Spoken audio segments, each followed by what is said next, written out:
안녕하세요. 결혼을 하고 정말 갖고 싶었던 아이를 낳아 이제 내 인생 정말 행복하겠구나 라고 싶었어요.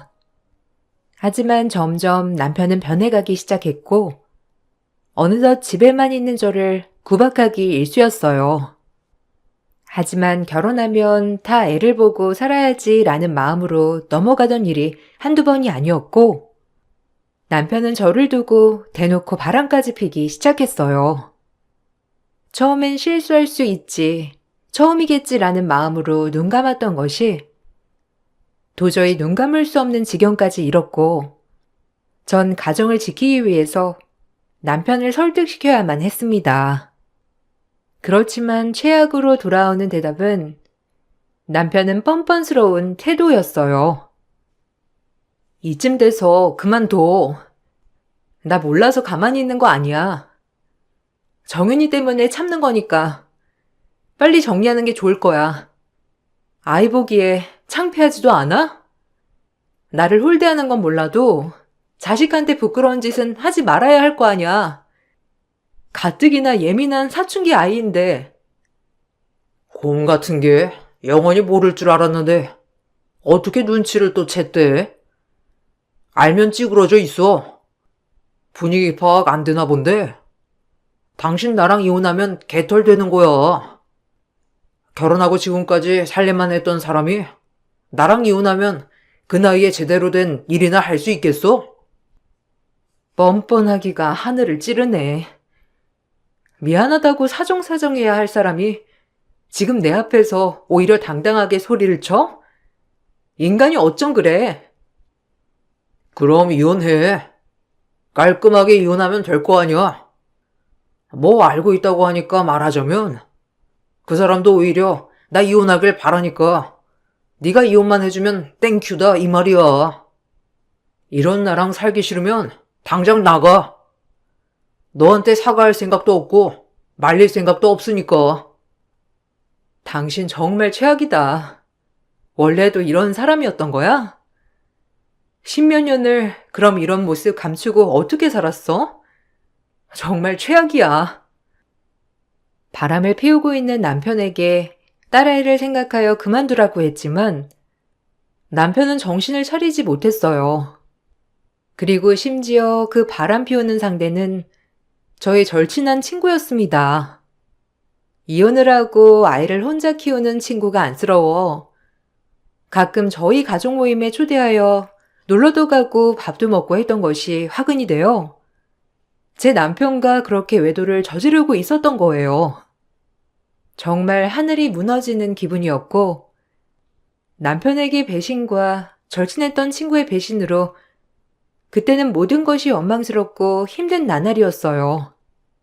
가장 견디기 힘들었던 것이 평생 내 편이라고 생각했던 사람들이 그런 모습을 보이니 더욱더 견디기 힘들었던 것 같아요. 네가 어떻게 그러니? 내가 너한테 어떻게 대했는데? 이혼하고 홀로 애 키우는 거 안쓰러워서 지극정성으로 잘해줬더니 나를 배신하고 내 뒤통수를 쳐? 너 이러려고 일부러 계속 우리 집에 놀러오고 내 남편이랑 만날 곳을 만들었던 거지? 당연하지. 네가 이런 자리 만들어준 게 바보지. 네 남편 얼마나 매력적이니? 그런 남자를 보고 안 끌릴 여자가 어딨어? 네 남편도 나 너무 좋댄다. 내 딸까지 본인 딸로 키울 수 있을 정도래. 아, 그런 남자랑 넌 계속 살고 싶니? 너만 빠져주면 돼. 아니, 내가 누구 좋으라고 이혼을 해? 내 딸 위해서라도 나 이혼 절대 안 해. 내가 이혼 안 해주면 너흰 그냥 상간 남녀일 뿐이야. 뻔뻔하게 나한테 이혼을 요구해? 너희가 그러고도 사람이야? 내 발등을 내가 찍었지. 너 같은 걸 친구라고 생각했다니. 마음대로 해. 마음 떠난 남편 붙잡고 사는 게 얼마나 고통스러운지 네가 몰라서 그러지. 하여간 옛날부터 미련하다니까. 그리고 난 너 예전부터 친구로 생각한 적 없어. 세상에 친구가 어딨니? 인생 혼자야. 너같이 어리석은 애들이 뒤통수 맞지. 인생 너 그렇게 살지 마. 언젠가 크게 후회할 날이 있을 거야. 사람이 탈을 쓰고 네가 이러면 안 되는 거지. 두고 봐. 아우, 무서워라. 그래, 어디 한번 이악 물고 복수해봐. 네가 할 수 있는 게 있을진 모르겠지만 남을 너무 믿는 너를 탓하렴? 남편과 상가녀는 오히려 절 미련한 사람으로 몰며 뻔뻔하게 나왔어요. 이혼이야 하면 어려울 게 없었지만 하나밖에 없는 딸 상처 주고 싶지 않았고 아이한테만큼은 아빠의 부재를 만들어주고 싶지 않았어요. 하지만 결국 한창 공부에만 집중해도 모자랄 고등학생 딸은 결국 아빠의 외도 사실을 알아버렸고 정말 미안하게도 착한 딸은 제 마음을 헤아려주며 오히려 위로해 주었어요. 창피하기도 하고 우리 딸이 상처받았을 생각을 하니 제가 상처받은 마음은 오히려 아무렇지 않았죠.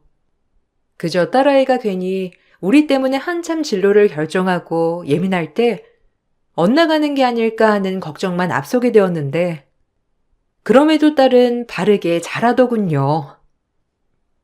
엄마, 이혼해. 난 괜찮으니까. 엄마가 왜 저런 인간들한테 이런 꼴을 당해야 해? 나 때문에 참는 거면 제발 끝내 그냥. 아니야, 괜찮아. 내가 누구 좋으라고 이혼을 해주니? 그리고 네 아빠인데 지금은 원망스러울 수 있지만 나중에 아빠가 없는 것보다 있어야 하는 자리가 더 많을 거야. 그런 거 너한테 겪게 해주고 싶지 않아. 엄마한테는 나쁜 남편일진 몰라도 너한텐 좋은 아빠 자리 남겨두고 싶어. 우리 착한 딸 언제 이렇게 철이 들어서 엄마 마음을 헤아려주지? 정말 미안하고 고맙다. 엄마가 이렇게 힘든데 날 위해서 참는 게 다 무슨 소용이야. 난 엄마 힘든 거 싫어. 그러니까 그냥 끝내. 아빠라는 인간 어떻게 엄마를 두고 딴 여자랑 그렇게 살림을 차리려고 할 수가 있어? 그것도 엄마 친구랑. 나 용서 못해. 그러지 마, 정연아. 그래도 네 아빠가 너한텐 각별하잖아. 엄마는 너 하나만 생각하면 다 참을 수 있단 말이야. 내가 아빠 설득해 볼게. 엄마가 안 되니까. 아빠가 그래도 내 말은 듣겠지. 엄마 상처받게 할 수 없어. 고작 그런 여자 때문에. 저에게 모질어도 딸아이에게만큼은 다정한 남편이었기 때문에 아빠 자리를 쉽게 없애고 싶진 않았어요. 하지만 고등학생인 딸은 바람이 나서 저에게 이혼을 뻔뻔하게 요구하는 남편을 혐오하더라고요. 제가 끝까지 이혼할 수 없다고 하자 딸은 아빠를 설득하기 시작했고 그 과정에서 아빠라는 인간에게 처음으로 상처를 받게 되었는데 전 그 모습을 보고 이혼을 결심했어요. 아빠가 엄마 한 번만 생각해줘. 우리 세 식구 이렇게 행복했는데 갑자기 이혼이라니. 나 아빠 용서되진 않지만 그래도 엄마가 저렇게 이혼하지 않겠다고 하니 아빠 설득하는 거야. 아빠가 지금 마음 돌리면 나 모든 거 다 잊고 아빠 용서할게. 나도 내 인생이 있는데 너한테 이런 말 들어야겠니? 지 엄마 닮아가지고. 하여튼 빡빡해. 나 설득할 생각 말고 네 엄마 설득해서 이혼 도장 찍으라고 해. 딸 교육을 어떻게 시켰길래 지 아빠를 용서하냐 마냐야? 집안 꼴 잘 돌아간다. 아빠가 그런 말 할 자격이나 있어? 어떻게 여자 하나 때문에 우리한테 이렇게 말할 수가 있어? 아빠 안 같아. 진짜 실망이야. 네 엄마가 너한테 그렇게 말하라고 시키디? 하여간 딸한테 못하는 말이 없다니까. 네 엄마한테 이혼 도장 찍으라고 해. 내가 그 잡것이랑 아빠랑 살게 놔둘 것 같아? 절대 안 되지. 어떻게 홀려놨길래 아빠가 이 지경이 돼? 용서 안 돼, 정말. 이게 그냥 어디서 배워먹은 말버릇이야? 내가 날 너무 오냐오냐 키웠지? 이래서 위아래도 없이 감히 입을 놀려? 딸이 남편에게 이런 식으로 얘기를 하자 남편은 화가 났는지 그렇게 애지중지하고 딸버 보였던 면보를 잊어버리고 처음으로 딸아이에게 소리를 지르며 뺨을 날렸어요. 정 그 모습을 보자마자 정말 눈이 돌아갔고 나한테 그렇게 막대하는 것도 모자라 여자 때문에 본인의 딸한테까지 손찌검을 한다는 게 이해가 가지 않았었죠. 이 모습을 보고 참을 수 없이 힘들었고요. 애를 어떻게 키웠길래 싹수 없이 아빠를 가르쳐? 내가 그동안 너무 오냐오냐 했지? 어디 맛 좀 봐라. 일로 와. 미쳤어? 당신이 무슨 자격으로 애를 건드려? 여자한테 눈이 멀어가지고 본인 딸한테 이러고 싶어? 진짜 니네 사랑 눈물 난다. 그러니까 이혼해 달라고. 이 꼴 저 꼴 보기 싫으면 이혼하면 될 거 아니야? 너도 쟤도 다 정 떨어진다. 새 출발하게 나 좀 내버려 둬. 그래, 이혼하자. 나도 이렇게 자식 나몰라라 하는 정신 빠진 놈이랑 절대 살고 싶지 않아. 인간 쓰레기 같은 놈. 저 자식 버리고 너 잘 되나 두고 보자. 이제야 말이 통하네. 진작 이혼해 줬어야지. 정연이나 너나 내 앞길 방해하면 나 절대 가만 안 둬. 되도록이면 빨리 도장 찍자. 전 그렇게 남편과 이혼을 준비하게 되었는데 누구 좋으라고 이혼을 해줘라는 생각이었지만 딸아이에게 손찌검을 하는 남편을 보니 이젠 정말 같이 못 살겠다 싶었고 남편은 고등학생 딸아이를 두면서 살았던 게 맞나 싶을 정도로 변해 있었죠. 또한 제가 이혼을 하겠다고 하자 모든 재산을 시어머니 명의로 돌려놓았고 제가 재산 분할을 요구하자 배째라는 식으로 나왔습니다. 정말 힘든 이혼 소송이었지만 유책 배우자인 게 남편이 확실하기 때문에 그것에 대한 위자료와 상간녀 위자료만 받게 되었고 그 많은 재산은 분할할 수 없었어요. 정말 억울하고 화가 났고 남편과 상간녀는 더더욱 저를 약올렸어요. 미리 손을 써놨구나. 어떻게 네 딸을 낳은 나한테 이렇게 돼? 내가 당신한테 뭘 그렇게 잘못했니? 이제 재산까지 돌려놔? 정말 정 떨어진다. 당신이 이렇게까지 할 줄 몰랐어. 나한테 땡전 한 푼 주는 게 그리 아까웠어? 십몇 년 살 부비고 산 부부인데. 너 바보 아니니? 그럼 우리가 그렇게 아무것도 모르고 당할 줄 알았어? 위자료야 줄 수 있지. 그깟 것 얼마나 한다고. 이제 우린 새 출발할 거야. 네 남편, 아니지. 이젠 내 남편이지. 잘 데리고 살아볼게. 너도 새 인생 살아. 뭐 할 수 있는 게 없겠지만. 그나마 정연이 때문에 위자료도 깔끔하게 해준 거야. 네가 내 재산에 기여한 게 뭐가 있다고 내가 재산 분할을 해줘? 나도 다 알아봤어. 법적으로. 인생 한 번인데 사랑하는 여자랑 살아야지. 내가 왜 이런 사랑을 포기하겠어? 이제 얼굴 보는 일 없게 하자. 나 다 있고 너도 새 출발해. 어차피 정연이도 이제 곧 졸업인데 너도 새 인생 살아야지. 이제 너랑 나랑 완전 끝이야. 남편과 상간녀는 저에게 그런 막말을 하며 사라졌고 정말 좌절스러웠어요. 하지만 이제 곧 대입을 앞둔 딸아이가 있었기에 여기에만 매진을 할 수 없었습니다. 전 최대한 상처받았을 딸의 마음을 헤아리려고 노력했고, 이제 제가 무조건 책임지고 끌고 가야 할 딸이기 때문에 딸아이의 대입만을 위해 신경 썼어요. 딸아이는 이혼하고 상처받은 저를 위해 공부를 열심히 했어요. 내가 엄마 인생 보상해 줄게. 아빠 만나서 고생만 하고 나 키우느라 희생한 엄마 절대 이렇게 슬프게만 하지 않을 거야.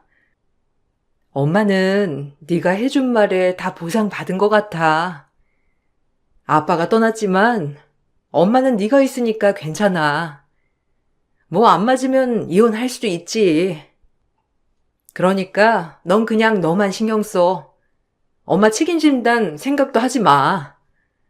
엄마들 일자리 알아보고 새 출발할 거니까 너무 걱정 마. 두고 봐. 내가 어떻게 하나. 엄마는 그냥 나만 보고 살아도 돼. 내가 모든 거 다 보상해 줄 거니까. 난 아빠 절대 용서 안 해. 배로 다 갚아줄 거야. 우리의 이혼으로 딸아이에게 괜히 독한 마음을 먹게 한 건 아닌지 걱정이 되었지만 이미 딸아이는 머리가 커서 이 상황이 어떻게 돌아가는지 제가 숨기려 해도 다 알더라고요. 그리고 딸은 그 난리통 속에 수능을 보았고 원래도 똑똑했던 딸이었기 때문에 좋은 대학에 원하는 과로 진학을 할 수 있게 되었는데 얼마나 기특한지 그날 눈물이 다 나더라고요.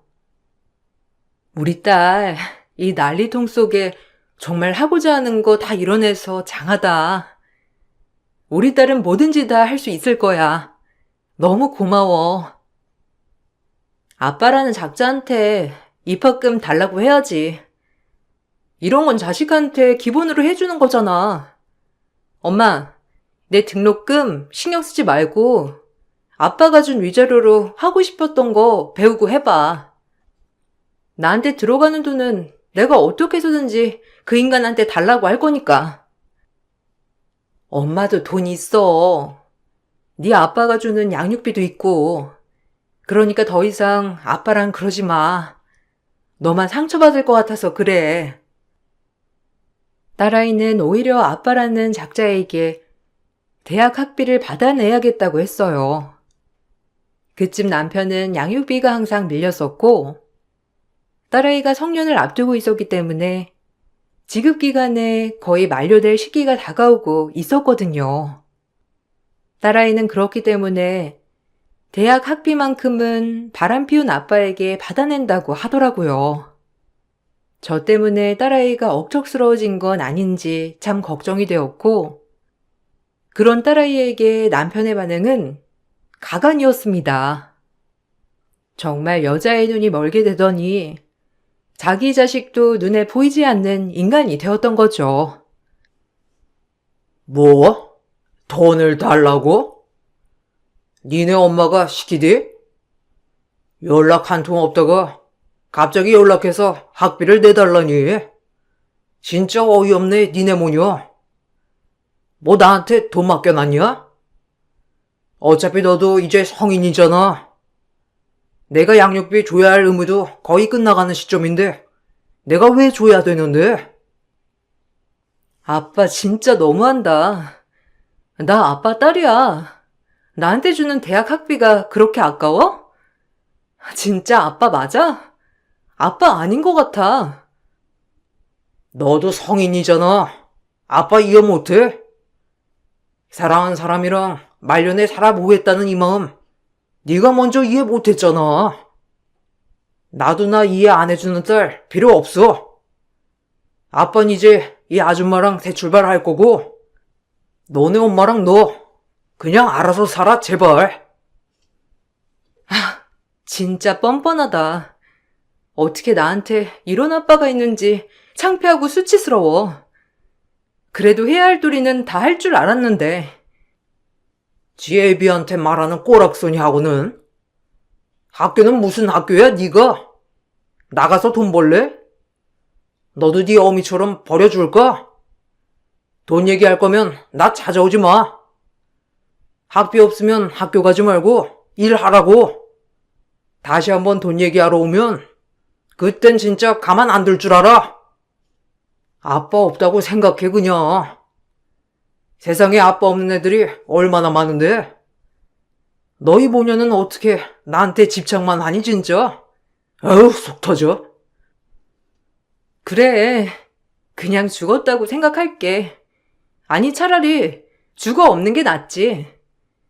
이런 아빠가 뭐가 아빠라고. 참 내가 돈을 받으러 왔는지. 딸아이의 말이 끝나자 남편은 딸이 한 얘기를 듣고 화가 났고 그 길로 모범생 친딸의 머리를 휘어잡아 내쫓았다고 했어요. 그 말을 들으니 정말 눈이 돌았고 감히 내 딸에게 또 손을 대다니 여자에 비춰도 단단히 돈 남편이었습니다. 그리고 제 딸이 돈을 달라고 찾아왔다는 것을 알게 된 상간녀가 절 찾아와 제 속을 뒤집는 얘기를 짓거렸어요. 전 분노를 참지 못하였고 그 자리에서 상간녀에게 욕을 하며 얼굴을 사정없이 내려쳤습니다. 그래도 그땐 속이 참 시원하더라고요. 평소에 개미 한 마리도 없애지 못했던 제가 사람을 그렇게 대할 수 있는지 저조차도 놀랬어요. 정연이 시켜서 돈 뜯어내려고 했니? 너도 진짜 딱하다. 이제 이혼했는데 그렇게 바질가랑이 붙잡고 싶어? 네가 뚫린 입이라고 막말하지? 사람이 뻔뻔해도 정도가 있어야 하는 거야. 너 같은 거 진짜 파렴치하다. 소름 돋아. 그건 모르지?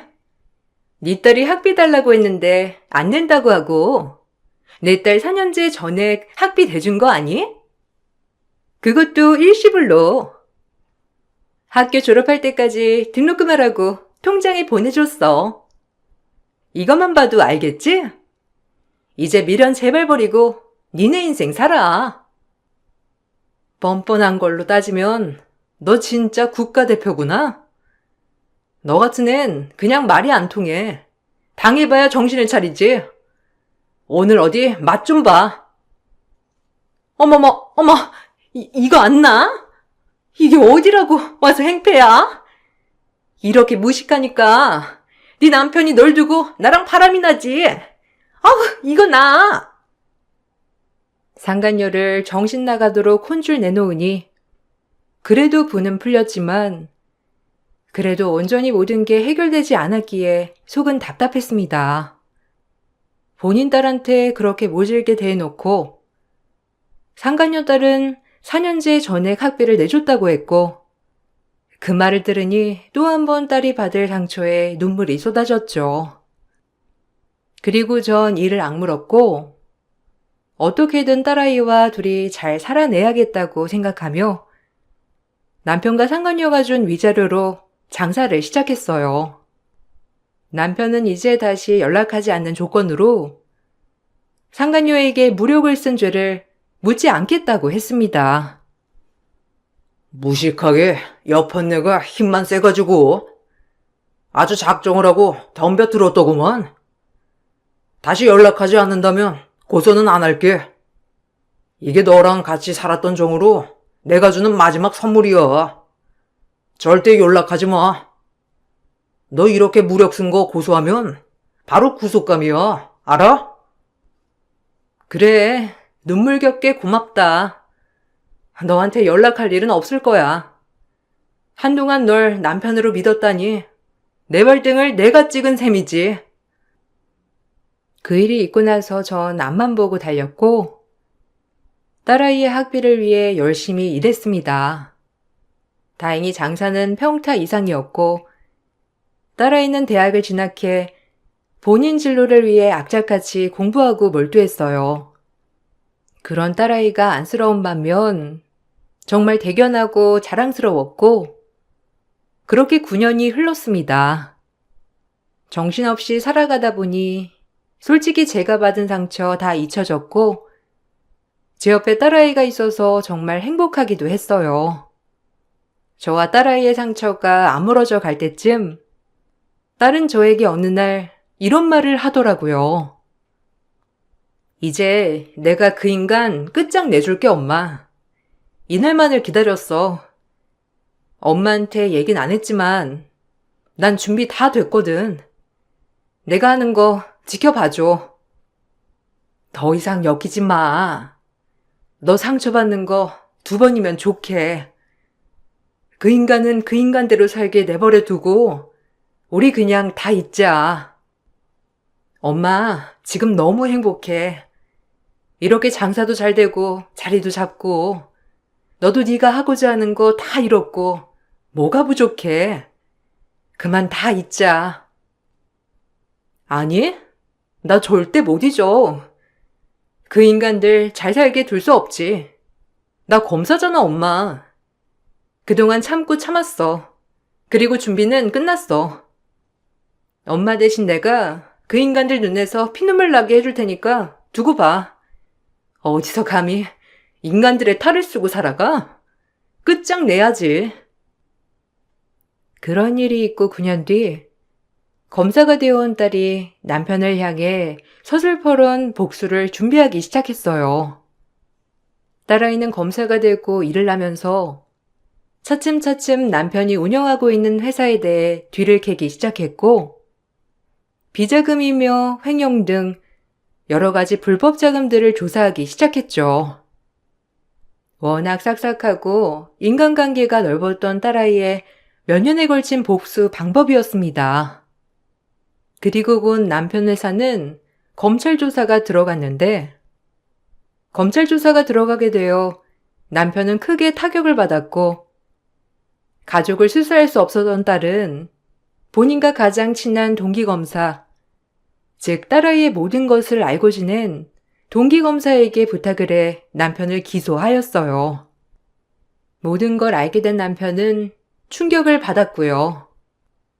아마 저희 모녀 그저 그렇게 살아가고 있는 줄 알았겠지만 딸아이는 그제 검사가 되어 있었고 저 역시 반찬 장사를 시작해 그래도 그 동네 주변에서는 아주 유명한 반찬 가게로 자리를 잡았거든요.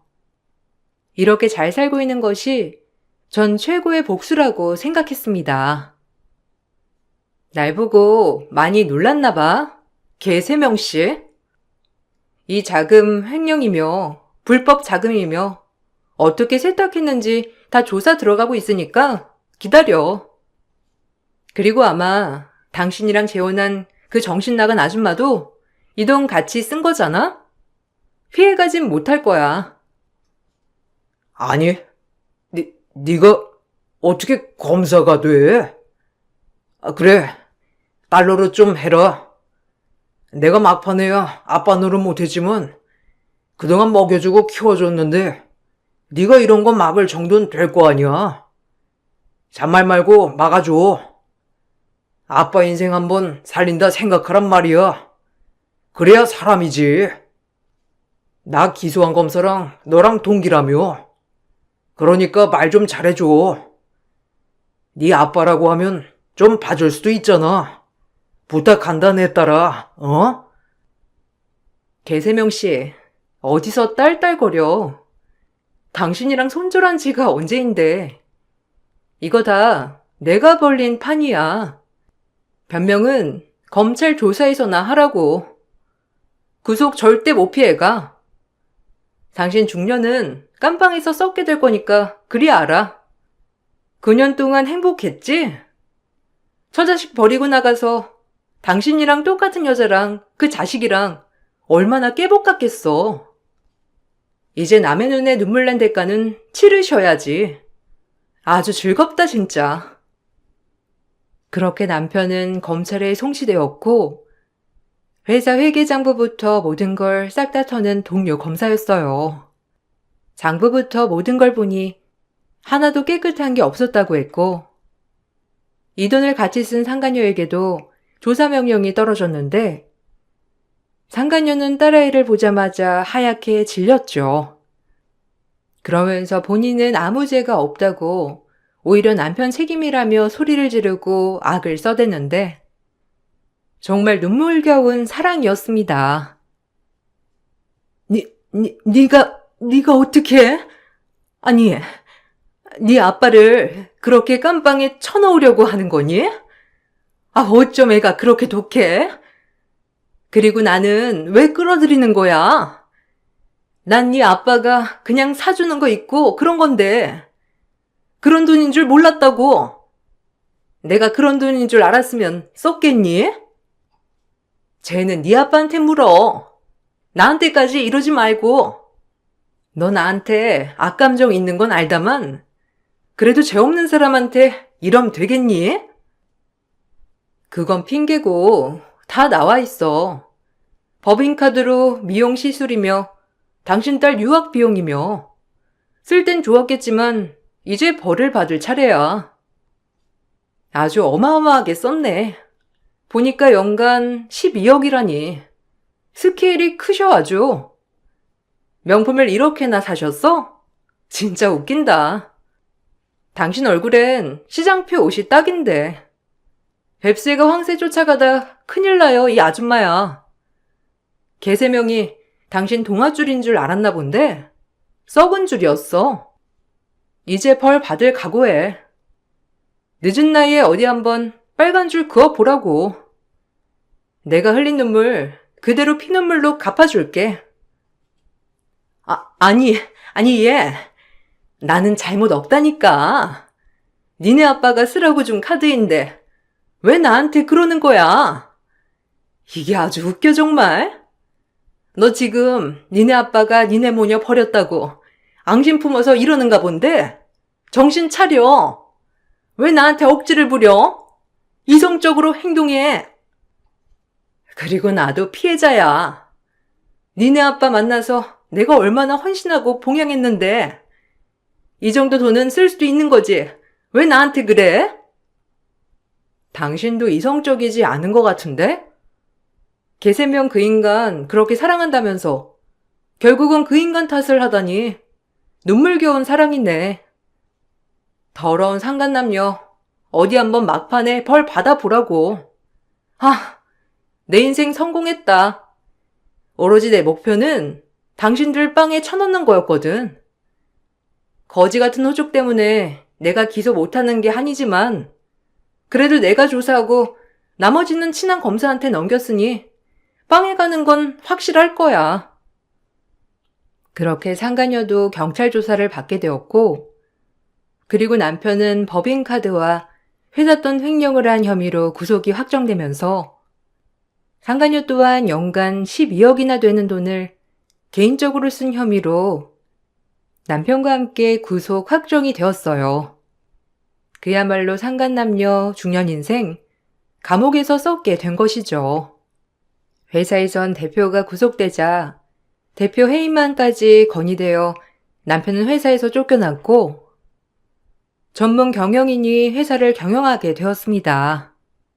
딸아이는 저에게 복수해 줄 거라는 약속을 지켰고 그걸 지키기 위해 얼마나 피나는 노력을 했을지 안 봐도 화냈어요. 제 딸아이지만 정말 대견스러웠고 한편으론 마음이 많이 아프기도 했습니다. 네 아빠인데 그래도 이러면 되겠니? 어떻게 그렇게 모질어? 지애미 닮아가지고 애미가 꾀인 거지? 얼른 네 아빠 형량 적게 해달라고 말해라. 너 그 정도 능력 되잖아. 어떻게 딸이 아빠를 구속시키려고 남한테 네 아빠 비리장부를 갖다 바쳐? 이런 완전 콩가루 집안이야. 아무리 못난 아빠라지만 하나밖에 없는 아빠인데 네가 그럴 수 있는 거냐? 당장 중지시켜. 할머니, 웃기네요. 엄마 아빠 이혼할 때 뒷짐지고 구경만 해놓고 상간녀한테 며느리라고 했으면서 이제 와서 아빠라니. 전 아빠 없어요. 제 눈엔 그저 불법 천지인 범죄자일 뿐이라고요. 다신 찾아오지 마세요. 웃기네요. 엄마랑 그 인간 이혼하고 단 한 번도 저 찾은 적도 없으면서 이제 와서 찾아와 한다는 소리가 아빠 형량 좀 줄여달라니. 진짜 우습기 짝이 없어요. 그러니 인간 좀 잘 키우지 그러셨어요. 어떻게 키웠길래 인간 이하의 짓을 하고도 뻔뻔하게 얼굴 들고 살 생각을 했는지 역겹네요, 정말. 뭐야? 아, 너 정연이 맞냐? 어떻게 이렇게 독해? 제비 구속을 깨어내서 네가 발 뻗고 마음 편할 줄 알아? 이 못된 것! 어디서 이 할망구가 우리 딸한테 못됐다 마다야? 당장 나가요. 당신 얼굴 보면 그 인간 얼굴 생각나니까 내 딸한테도 찾아오지 마. 예, 네가 정연이 좀 말려봐라. 네 말은 들을 거 아니야. 애비가 너한테 모질게 군 거 내가 사과할게. 어떻게 아들을 감옥에 두고 내가 발 뻗고 자겠어. 그러니까 제발 정연이 좀 말려줘. 그래도 한때는 네 남편이었고 애 아빠였잖니. 제발. 누가 애비고 남편이에요. 아무리 나한테 연애도 소용없어요. 당신도 똑같아. 방관했잖아. 그때 그 시절 그제 달게 받는 줄 알아요.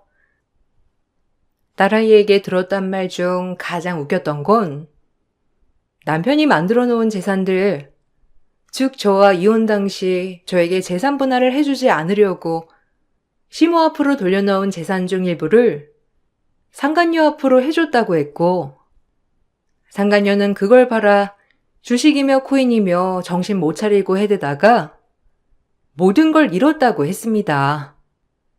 그걸 알 길 없는 남편은 그저 지 재산이 잘 있는 줄 알았고요. 딸아이가 조사 중 너무 웃겨 남편에게 모든 걸 얘기하니 남편은 조사 과정에서 부들부들 떨면서 본인이 사람을 잘못 봤다고 그제야 용서를 빌었다고 했어요. 간이고 쓸개고 빼줄 것처럼 사랑했던 여자에게 재산도 다 털리고 회사 돈까지 횡령하는 최악의 범죄자로 전락한 게 웃겼어요. 내가 사람을 잘못 봤지. 이제 와서 너한테 이런 말 하는 게 미안하지만 내가 형 다 살고 나오면 받아줄 수 있니? 네 엄마 가뜩이나 마음 약해서 내가 이렇게 말하면 받아줄 것 같은데 네가 날 받아줘야 할 것 같거든. 내 죄는 내가 뉘우치 마. 누구요? 당신 범죄자예요. 지금 어디 와서 받아달라요? 당신 같은 범법자랑 다신 엮이고 싶지 않으니 그냥 회개하며 사세요, 평생. 두 남녀의 법정 구속으로 모든 게 일단락이 되었고, 딸은 본인이 기소하진 않았지만 이 모든 판을 만들어 결국엔 벌을 주었다고 생각해 통쾌해했어요.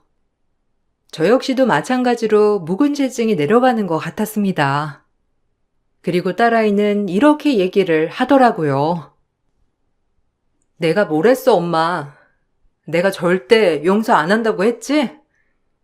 나 지금 진짜 사이다 1000개 마신 기분이야. 엄마도 조금이라도 속 시원해졌으면 좋겠다. 나쁜 사람들 그렇게 잘 살게 놔두면 안 되지. 인간 같지도 않은 것들이라 이렇게 불법 천지일 줄 알았어. 천성 어디 가겠어? 회사 파보길 잘했지. 이제 우리 모두 있고 진짜 새 출발 해보자. 악자같이 공부한 보람을 느껴서 기뻐. 엄마도 한편으론 너무 고마운데 너한테 큰 짐을 준 것 같아 너무 미안하지. 엄마 아빠 잘못 만나서 괜히 그러는 것 같고 남들이 겪지 말아야 할 것들을 겪게 낸 게 엄마는 너무 죄책감이 커. 너한테 가장 보여주고 싶지 않은 모습이기도 하고. 전혀 엄마가 뭐가 잘못이야. 나쁜 인간들이 잘못인 거지. 난 전혀 엄마 잘못이라고 생각 안 하니까 나한테 미안해 하지 마. 이제 나 어린애 아니고 엄마 마음 이해할 나이잖아. 이제 우리 행복해지자. 지금도 행복하지만 더더 행복하게 살자. 너무 고맙다, 내 딸. 그리고 너무 자랑스러워. 엄마가 풍족하게 못해줬는데 이렇게 잘 컸다는 게 진짜 고마운 마음밖에 없어. 참 고맙게도 딸아이는 저에게 미안해하지 않아도 된다고 하였어요. 돌이켜 생각해보면 우여곡절 많았던 인생이지만 많은 걸 깨닫기도 했고 덕분에 제 옆에 진정한 사람들만 곁에 둘 수 있게 되어 오히려 좋은 계기가 된 것 같아요. 벌써 세월이 많이 지나 다음 달 딸아이의 결혼식을 앞두고 있습니다. 아빠가 없는 빈자리의 결혼식이지만 사돈 되시는 분들이 어쩜 이렇게 똑부러진 딸을 키우셨냐고 참 좋은 말씀을 많이 해 주시더라고요. 참고로 딸아이의 남편이 될 사람은 딸아이가 아빠의 회사를 조사할 때 대신 기소해주고 모든 걸 옆에서 도와준 담당 검사예요. 사위에게 집안일을 보이게 되어 조금은 창피하기도 하지만 사위 또한 딸아이와 같이 지금은 저에게 가장 큰 힘을 주는 존재예요. 늦지막이 아들 하나 얻은 셈이죠. 제 딸은 본인이 알아서 잘 큰 것 같아 정말 고마운 마음이 드는 소중한 딸이에요. 딸아이가 저와 남편을 보고 자라 남자에 대한 불신, 그리고 결혼에 대해 회의적일 줄 알고 너무 걱정했었는데 정말 해준 거 없이 잘 큰 것 같아 항상 볼 때마다 고맙고 애틋한 마음이 든답니다. 지금 제가 해줄 것은 제 건강 잘 챙기고 제가 하는 일 열심히 하면서 딸아이에게 최대한 피해주지 않고 딸아이를 조금이나마 마음 편하게 해주는 것이 가장 좋은 것이겠죠. 남편과의 결혼 실패, 친구의 배신으로 우정 실패, 제 인생 정말 낭떠러지에 이젠 망했다고 생각해 좌절했지만 제일 좋은 자식 농사를 귀하게 지은 것 같아 뿌듯한 마음이 들어요. 여러분들도 혹시 저처럼 모두에게 배신당해 본 적 있으신가요? 낙담하지 마세요. 좋은 날은 언젠가 오고 나쁜 사람들은 어떻게 해서든지 벌을 받게 돼 있답니다.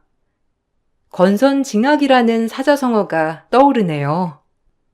우리 모두 성실하고 착하게 살다 보면 복이 올 겁니다. 여러분, 제 글을 들어주셔서 정말 감사드려요. 이만 마치겠습니다. 안녕하세요. 저는 성북구에 살고 있는 30대 중반 여자입니다. 지금도 전화를 하면 바로 밝은 목소리로 받아주실 것 같은 아빠가 세상을 떠나셨다는 게 믿어지지가 않습니다. 언제나 제 곁에 머물러 주실 줄 알았는데 아빠는 저를 남겨둔 채 먼저 눈을 감으셨네요. 앞으로 아빠를 볼 수 있는 건 함께 찍은 사진 몇 장과 동영상이 전부라는 게 제 마음을 너무 아프게 하네요.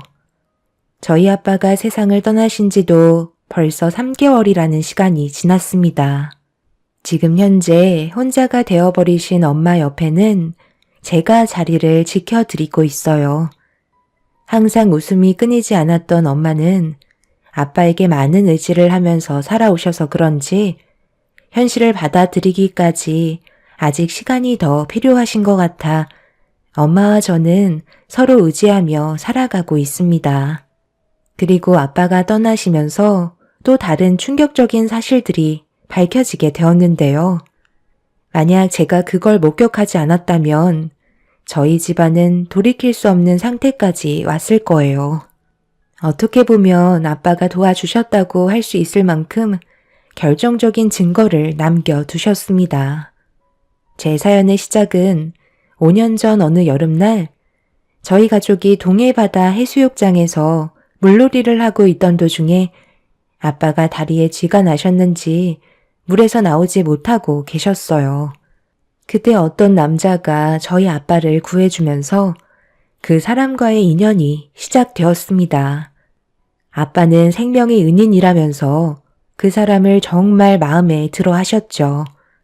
그리고 저와 전혀 이어지지 않는 사람이었는데 어떻게 하다 보니 연인 사이가 되었고 남편으로서 저와 함께 인생 계획을 세우게 되었습니다.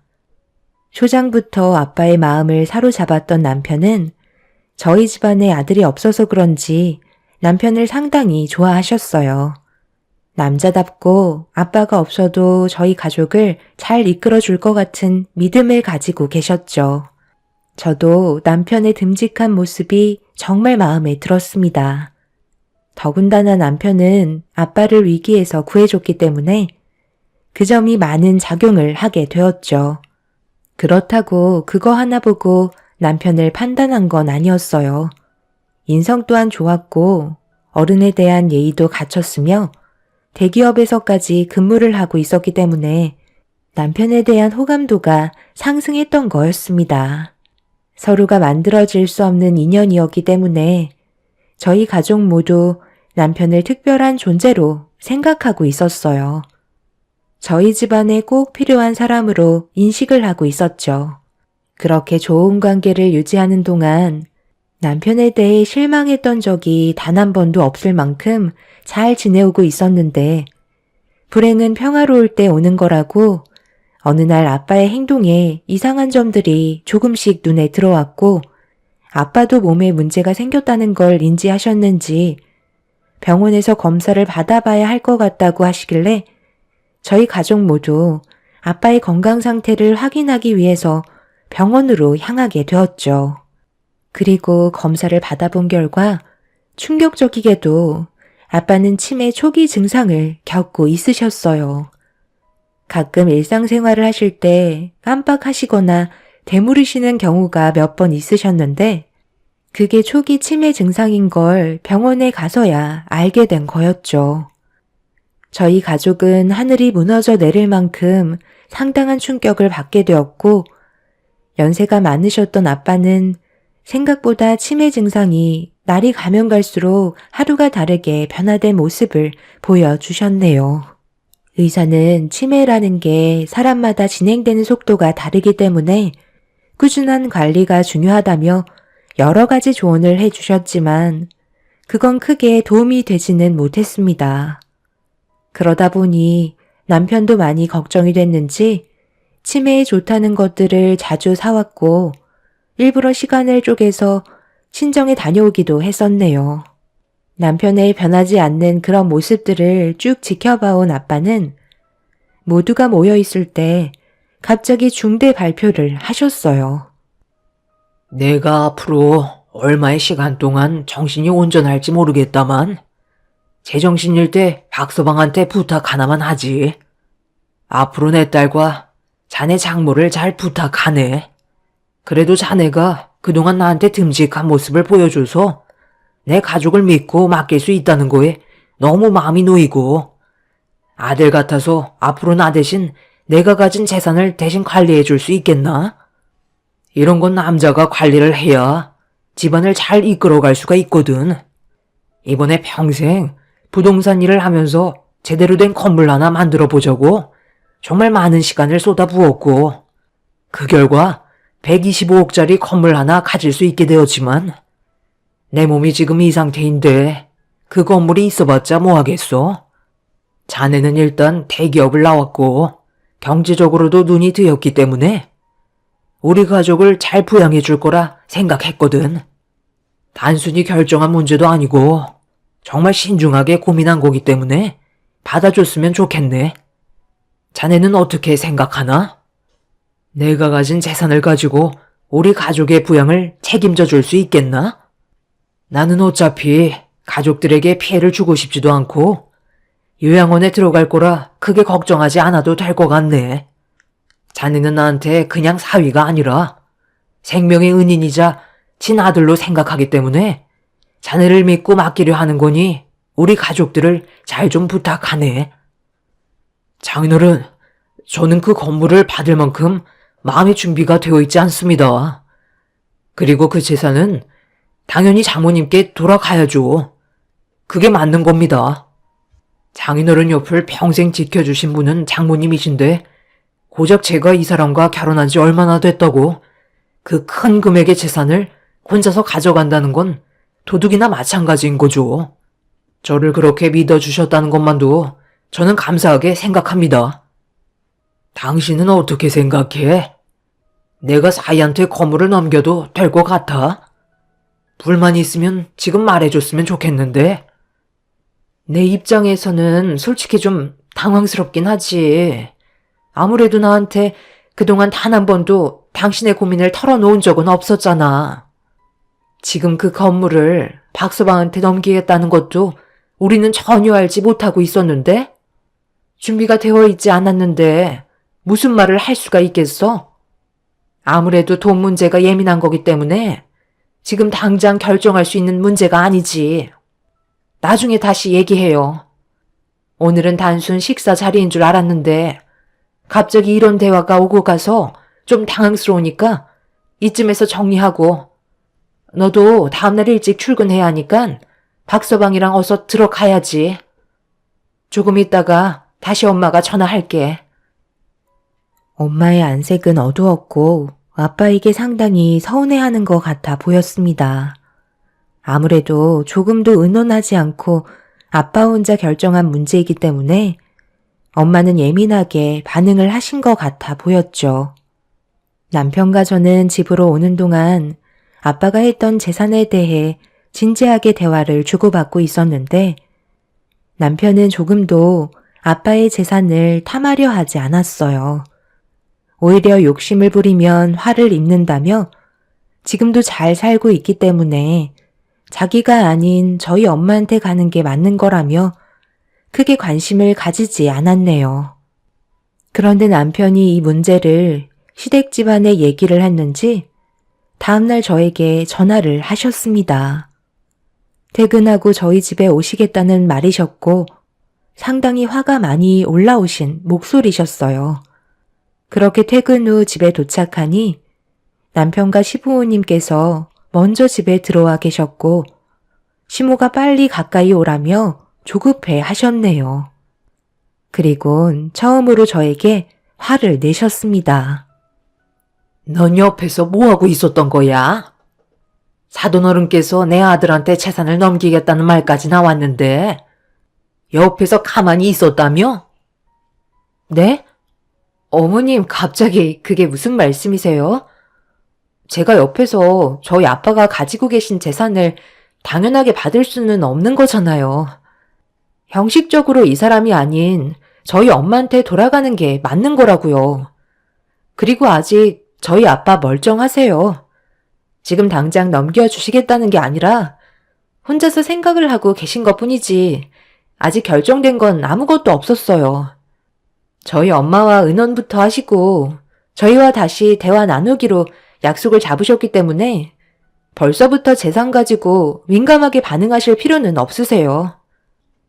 그래도 그렇지. 너도 옆에서 어느 정도는 입김을 불어넣어줘야지. 아무 말도 하지 않고 있으면 어쩌자는 거야? 내 아들이 너희 집안과 평범한 사이는 아니잖아. 사돈의 생명을 연장해준 은인이라고. 세상 떠나면 돈이 무슨 소용이겠어?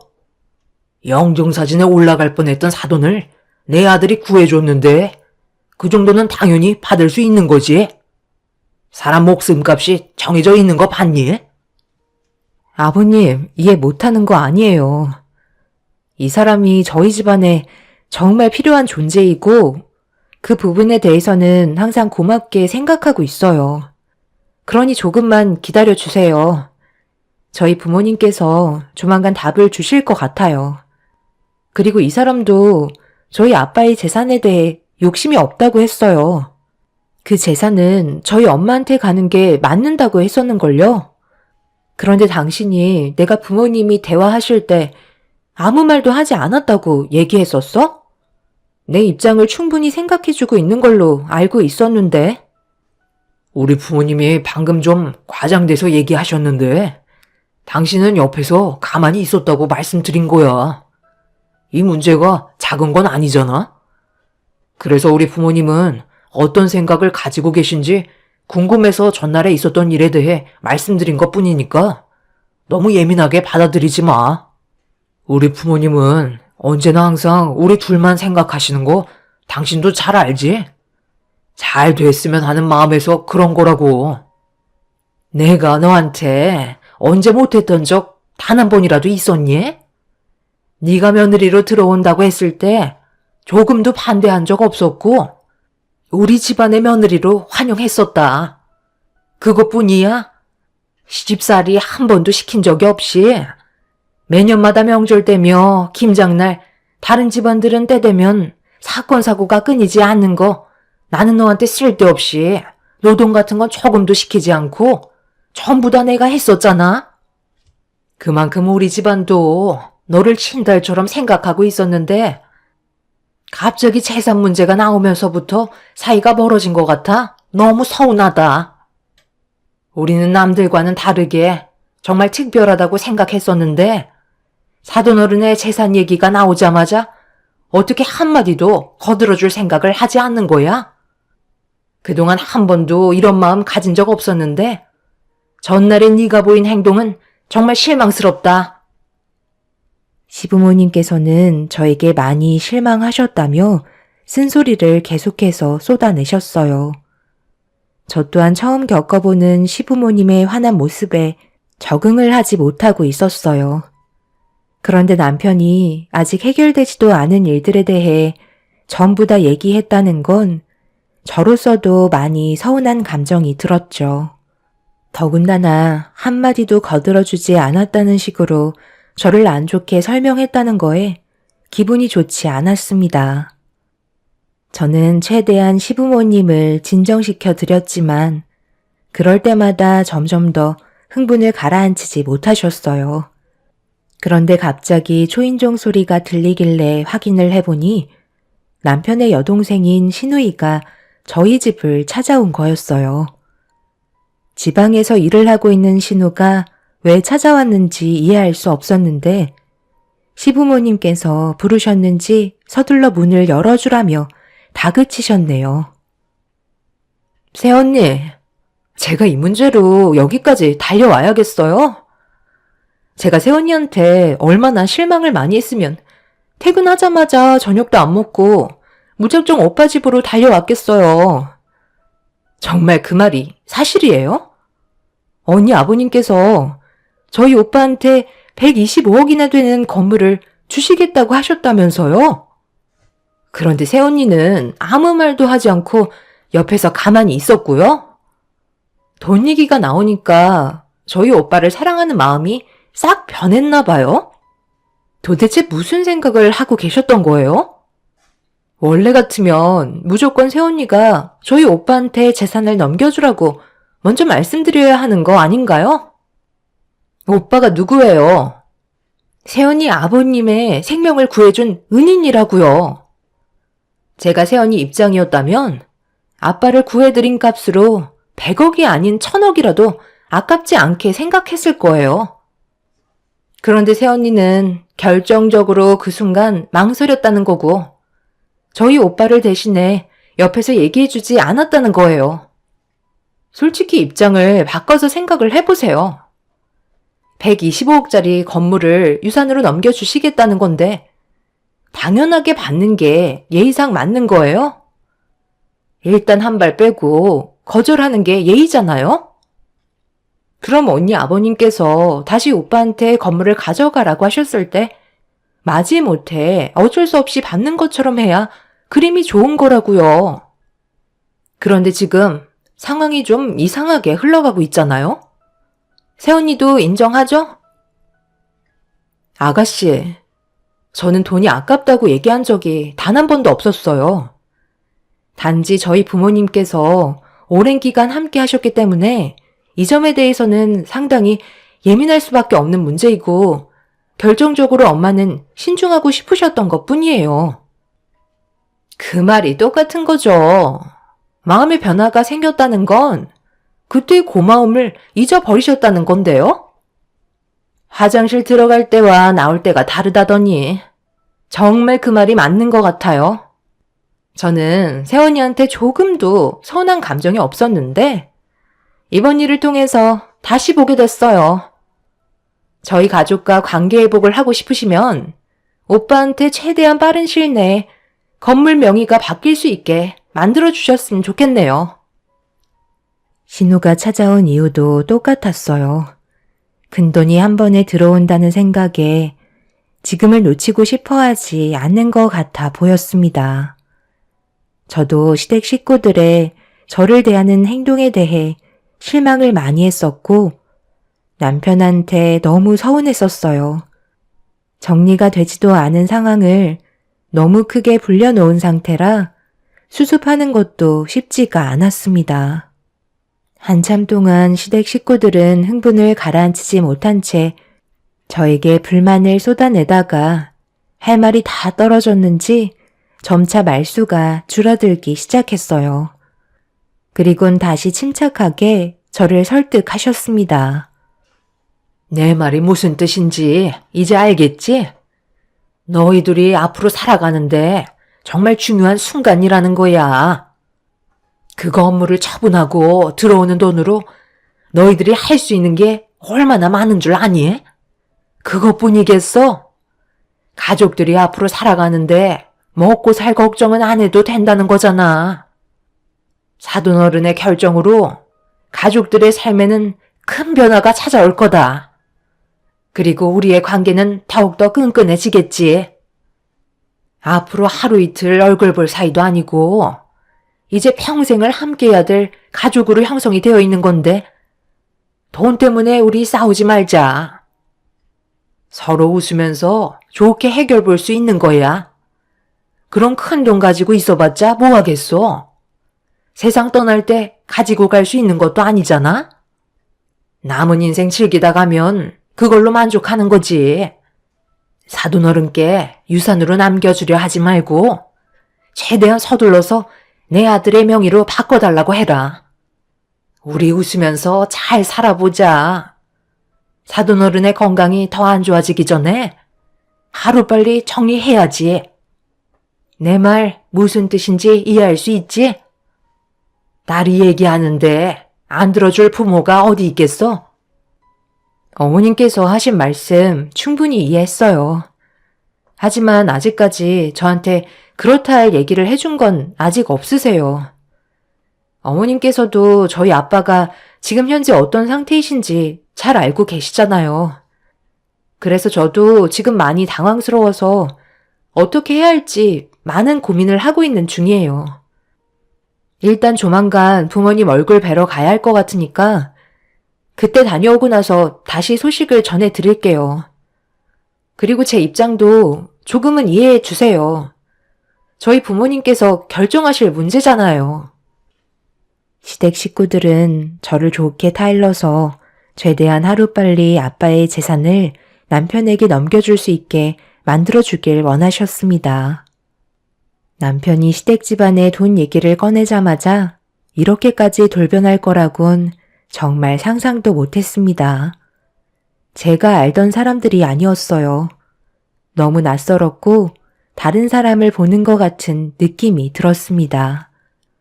시댁 식구들은 한참 동안 저희 집에 머물다 가신 뒤 남편과 저는 그동안 한 번도 느껴본 적 없었던 냉기가 집안에 가득 퍼지고 있었습니다. 단둘이 남게 되자 남편은 제 눈치를 보면서 안 좋아진 감정을 풀어주려 가까이 다가왔고 조심스럽게 말을 붙였습니다. 결국 남편에게 한마디 하고 말았네요. 내가 이상한 거야? 지금 이게 맞는 거냐고. 전날에 있었던 일이었고 결정된 건 하나도 없는 문제를 가지고 일을 크게 만들어버리면 어떡해? 당신이 이런 식으로 나오면 내가 얼마나 서운한지 알아? 도대체 왜 시부모님께 얘기한 거야? 나도 장인어른께서 그런 말을 하셔서 많이 당황했었어. 그런데 만약 정말 나한테 건물이 넘어온다면 어떻게 해야 할지 고민이 되니까 우리 부모님의 의견을 들어보고 싶어서 전날에 있었던 상황에 대해 잠깐 설명을 드린 것뿐이었는데 나도 일이 이렇게까지 커질 줄은 몰랐지. 그런데 내 말이 틀린 건 아니었잖아. 당신은 그때 아무 말도 하지 않고 있었잖아. 솔직히 나는 그때 좀 서운하긴 했었어. 그렇다고 내가 당신한테 직접적으로 얘기한 건 하나도 없었잖아. 나도 당신이랑 얼굴 붉히면서 싸우고 싶지 않다고. 일단 장인어른 댁에 이번에 다시 가서 어떤 생각을 가지고 계신지 여쭤보자고. 남편은 저희 아빠의 건물을 꼭 본인의 명의로 소유하고 싶어 하는 눈치였어요. 다른 건 다 좋았는데 재산 얘기가 나오면서 조금씩 변해가고 있는 남편의 모습이 무섭게만 느껴졌습니다.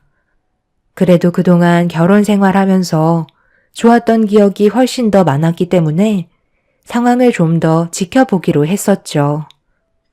그렇게 저희는 다시 친정에 가게 되었고 부모님께서는 얼굴빛이 많이 안 좋아 보이셨어요.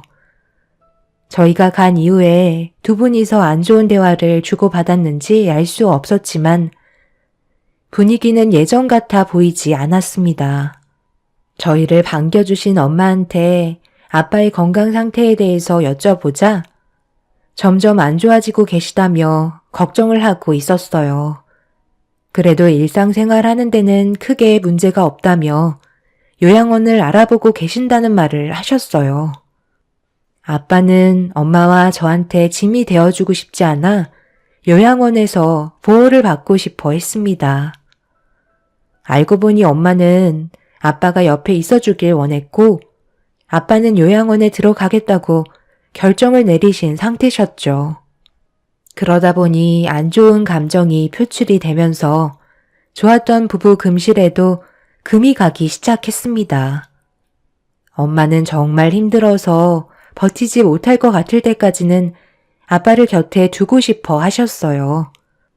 하지만 아빠는 엄마가 힘들어하는 모습을 보고 싶어 하지 않았습니다.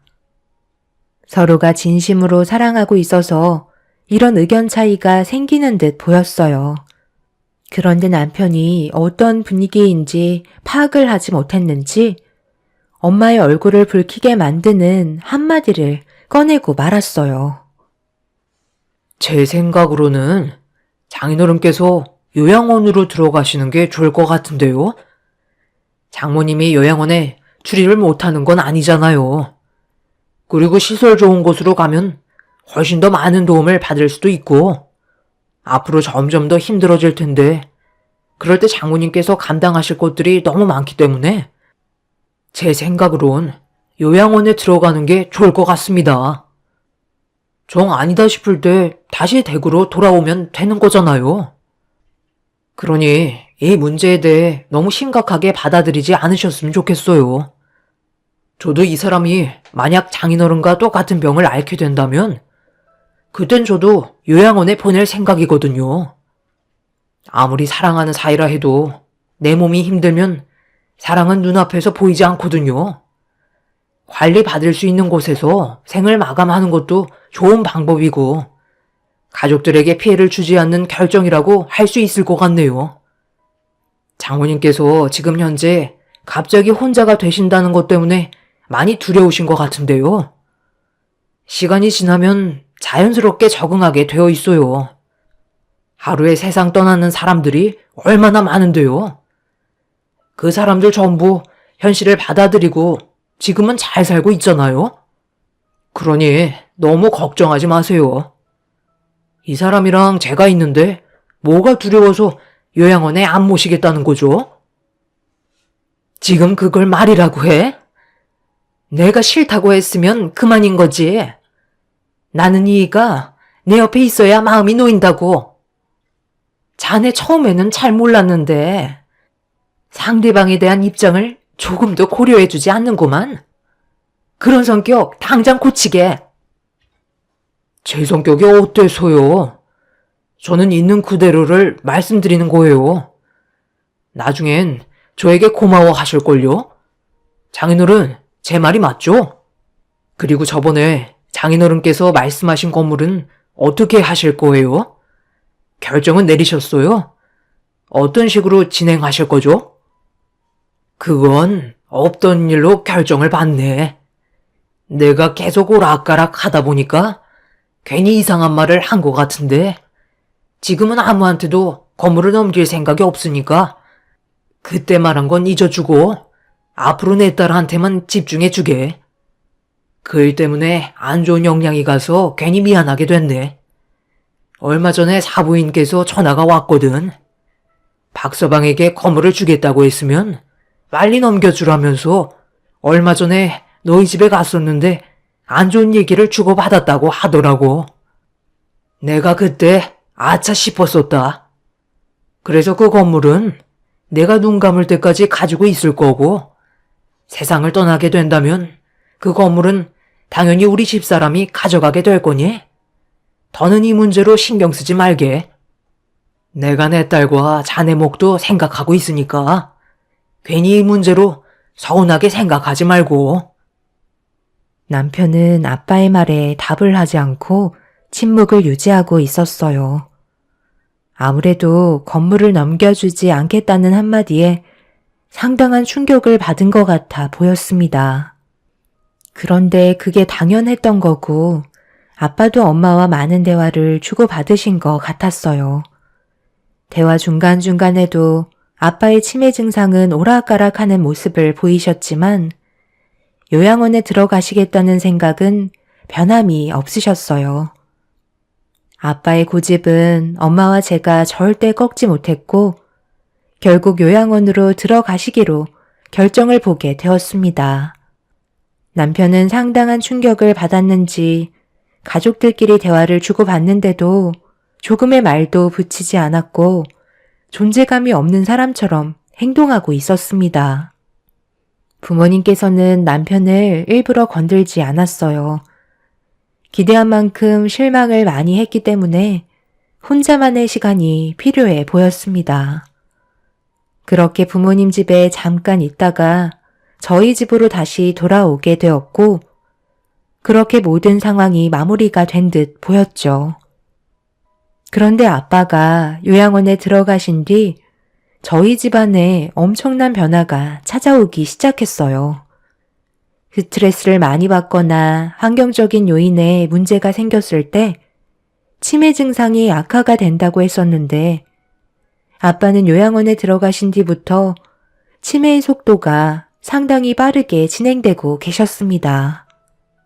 나중에는 엄마를 알아보기 힘드실 정도로 아예 다른 사람의 모습이 되어버린 상태셨어요.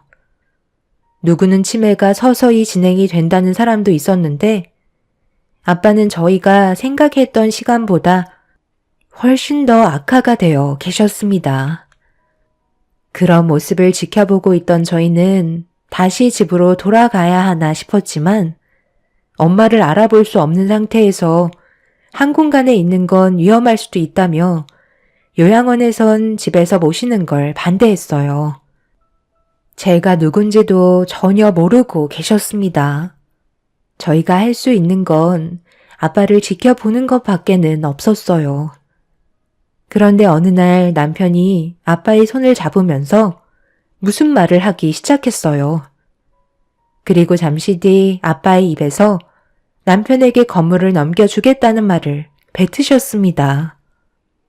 정신이 온전치 않았던 아빠가 갑자기 남편에게 건물을 넘겨주겠다는 한마디에 저희는 정신이 돌아온 줄 알았는데 계속 똑같은 말을 반복하고 계셨어요.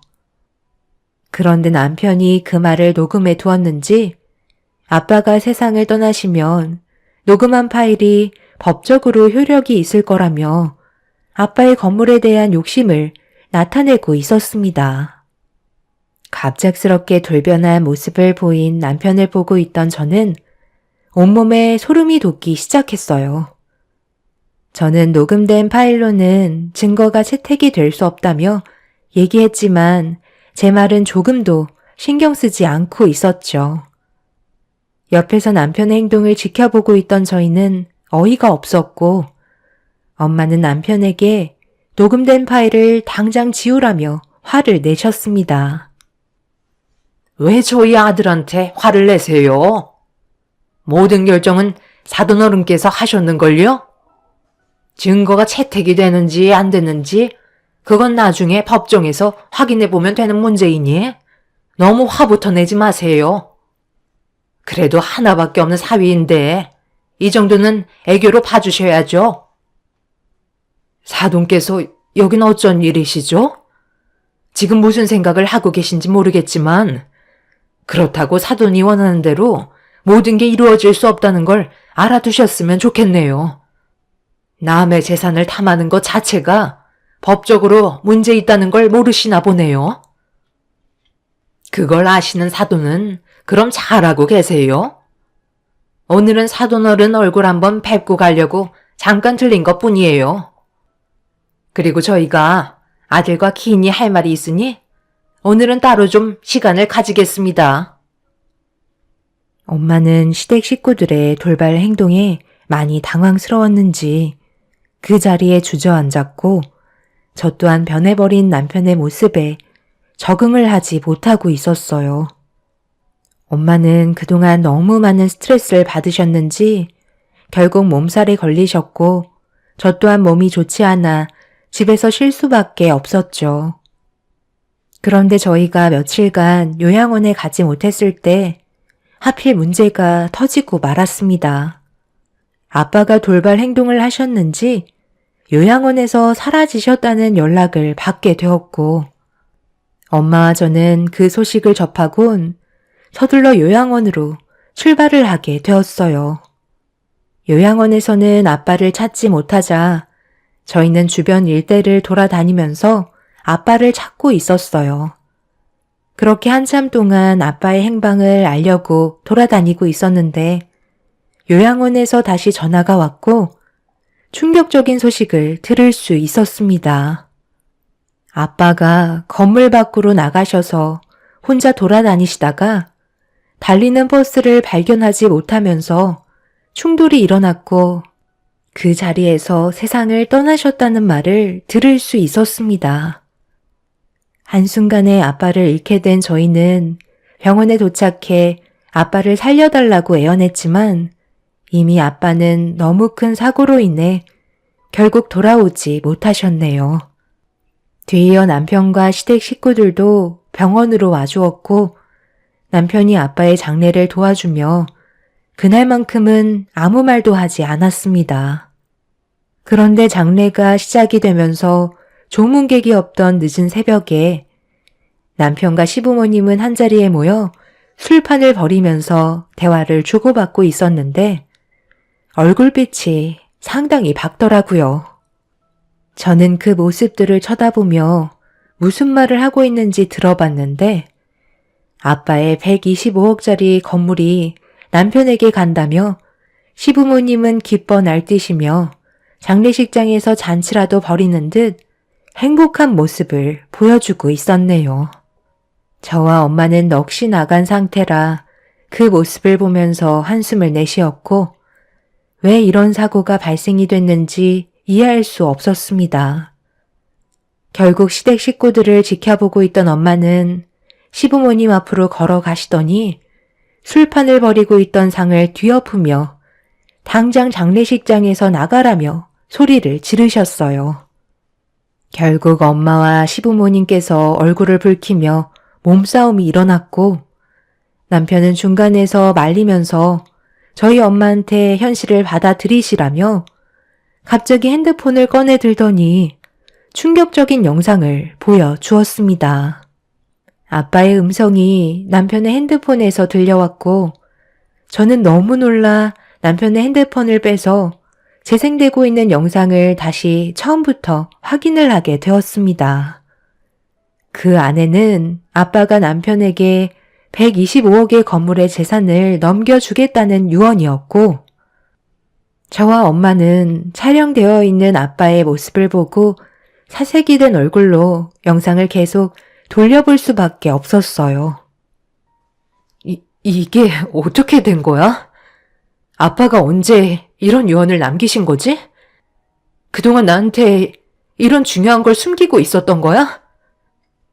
내가 뭐라고 그랬어? 장인어른께서 나한테 그 건물을 넘겨주신다고 하셨잖아. 촬영된 영상을 보면 1명 이상의 증인인 내가 옆자리에 앉아있고 연도부터 날짜까지 전부터 장인어른께서 직접 말씀하셨다고. 그러니 이건 법적으로 무조건 혈역이 생기는 거야. 나는 절대 인정할 수가 없어. 이거 당신이 전부 꾸민 짓이지? 아빠가 온전치 못한 몸으로 이런 걸 촬영했을 리 없다고. 엄마는 상당한 충격을 받으셨는지 그 자리에 쓰러지셨고 남편은 제가 들고 있던 핸드폰을 뺏은 뒤 시부모님과 함께 장례식장을 빠져나가려는데 빈소에 이상한 음성이 들려오기 시작했어요. 아빠의 목소리가 빈소에서 들려오길래 그곳으로 천천히 걸어가 확인을 하자 신우가 술에 잔뜩 취해서는 남편이 가지고 있던 영상과 똑같은 유언의 동영상을 보면서 웃고 있었습니다. 그런데 남편이 보던 영상과는 전혀 다른 말소리가 제 귀에 들려왔고 저보다 늦게 걸어온 남편이 갑자기 소리를 지르면서 신우의 핸드폰을 뺏으려 하길래 제가 먼저 술 취한 신우가 보고 있던 핸드폰을 급하게 빼서 들었습니다. 장인어른, 똑바로 못하겠어요? 제가 분명 오늘밖에 시간 없다고 했을 텐데요. 여기에 적혀있는 대로만 읽으면 된다고요. 노인네가 글씨 하나 못 읽어서 되겠어? 다시 시작하세요. 제가 말한 거에 대해 하나라도 빠지면 그 유언은 무효가 되는 거라고요. 그리고 너는 조금도 티나지 않게 잘 편집해서 자연스러운 동영상을 만들라고. 편집된 것 같은 느낌이 들면 유언은 인정되지 않으니까 최대한 철저하게 작업을 마쳐야 할 거야. 125억이 걸린 문제야. 알겠어? 장인어른, 다시 똑바로 읽어보세요. 지금 뭐 하시는 거예요? 빨리 앉아요. 제가 이번 일만 끝나면 그렇게 가고 싶어 하신 충주 고향집에 모셔다 드린다고 했잖아요. 엄마, 장인어른 가시잖아. 빨리 붙잡아요. 남편은 엄마와 제가 몸이 좋지 않아 요양원에 가지 못했을 때 그 틈을 노려 아빠에게 억지로 유언을 받게 만들었어요. 그런데 아빠가 그런 환경이 무서웠는지 요양병실을 빠져나오게 되었고 요양원 밖으로 나간 아빠는 버스와 사고가 나게 되신 거였죠. 신우는 이런 일에 상당한 충격을 받았는지 제정신이 아닌 상태로 죄책감에 시달렸는지 만취가 된 모습을 하고 굳게 닫혀있는 빈소문 앞에서 영상을 틀어서 보고 있던 거였네요. 너무 충격적인 진실이 눈앞에 펼쳐졌고 엄마는 말도 안 되는 사실에 오열을 하셨습니다. 결국 시댁 식구들 전부 경찰에 연행이 되면서 조사를 받게 되었어요. 저희 아빠를 구해줬던 남편이 재산 때문에 아빠를 세상 떠나게 만든 사건이었습니다. 지금 현재 시댁 식구들은 법적인 처벌을 앞두고 있는 상태이고 저희 가족에게 선처를 바라고 있습니다. 아빠를 구해줬었던 그때의 일을 반복해서 말하면서 단순 사고였다며 본인들은 잘못이 없다고 말하고 있네요. 저희 가족의 재산을 탐하기 위해 거짓 유언을 꾸미려 했던 그 사람들을 절대로 용서해주고 싶지 않아요. 최대한 많은 처벌을 받길 원합니다. 믿었던 만큼 배신 또한 너무 크네요. 엄마와 제가 앞으로 정상적인 삶을 살아갈 수 있을까요? 제 사연 들어주신 분들, 여러분들의 가정은 언제나 행복하시길 바랄게요. 감사합니다.